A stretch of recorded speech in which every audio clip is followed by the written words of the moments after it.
hindi niya na makukuha yung perang ininvest niya. Hindi na nagre-reply, hindi na sumasagot sa tawag.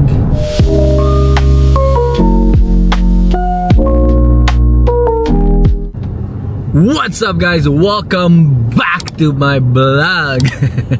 What's up guys? So, for today's video, gusto ko lang sanang, makipag-usap sa inyo and just give you guys some insight. Kasi meron ako nakausap na kaibigan / family friends, and I really feel bad for this person kasi nag-invest siya sa isang tao dito sa Winnipeg, and it seems like hindi niya na makukuha yung perang ininvest niya.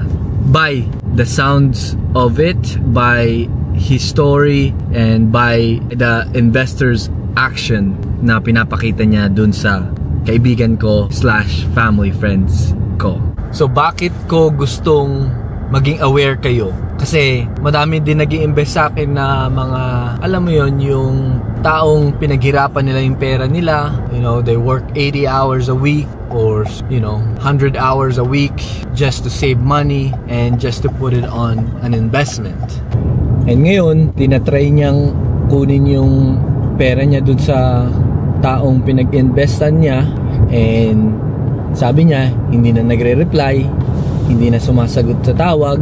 So sabi ko sa kanya, mag-ready ka na, dahil pag ganyan ng isang tao, for sure hindi na niya ibabalik yung pera mo. Tanong ko si friend kung ano bang paperworks ang ginawa nyo, naka-registered ba yung pera mo sa property pinag-investan mo or pinagamitan ng investor. Pinakita niya sa akin yung promissory note, which is him. So it's a bad news for him. Sabi ko sa kanya, I don't want to talk bad about people, I don't want to say anything bad against people, pero nung sinabi niya sa akin kung sino yung taong ngayon, sabi ko, dati ang dami nilang mga posts, ang dami nilang mga deals na ginagawa, pero ngayon ni isang post, wala na, nga na. May mga investment pa sa Pilipinas, kumbaga ganyan. Pero ngayon, MIA na sila. So dun sa mga taong gustong mag-invest and in the future sa real estate, guys, hindi sa property kayo nag-i-invest, sa taong humahawak ng pera nyo. So kilalanin nyo kung legit ba siya, kung profitable pa yung mga deals na ginagawa nila, or sinishare ba nila sa social media nila yung profit and losses nila. Just be aware guys, because I really do feel bad dun sa mga taong normal na nagtatrabaho, nag-iipon, at ganun-ganun lang mawawala yung pinaghirapan nilang pera. Tutuloy ko yung kwentuhan natin. I'm just going to my lead dito sa St. Mary's area kasi it's snowing and I don't want to get into an accident. So I'll see you guys later.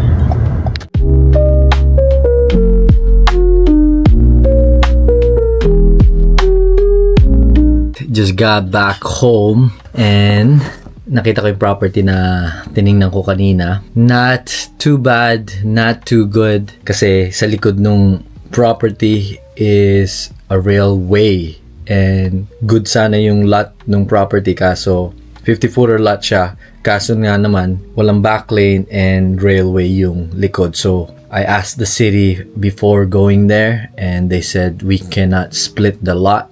So the house is a bit wavy and it needs to be close to a tear down, I would say. Pero let's go back to sa story natin kanina na pinag-uusapan about sa mga investors dito sa Winnipeg or kung saan man yan. And yun nga, dun sa mga audience ko, dun sa mga nagpa-follow sa akin, appreciate you guys. Sa mga investors ko, I really appreciate you guys kasi you guys been with me, you guys been trusting me with your money, and salamat talaga sa inyo. Nandiyan pa rin kayo hanggang ngayon. So yeah, to add dun sa story natin kanina, maging cautious lang kayo guys. Maging cautious kayo kung sino man yung gusto nyong pagbigyan o pahiramin ng pera nyo. Huwag kayong maniwala sa social media, guys. Madaming mga investor na akong makakilala na ang daming mga property binili back in 2021, 22. Ngayon, medyo tagilid ang status nila and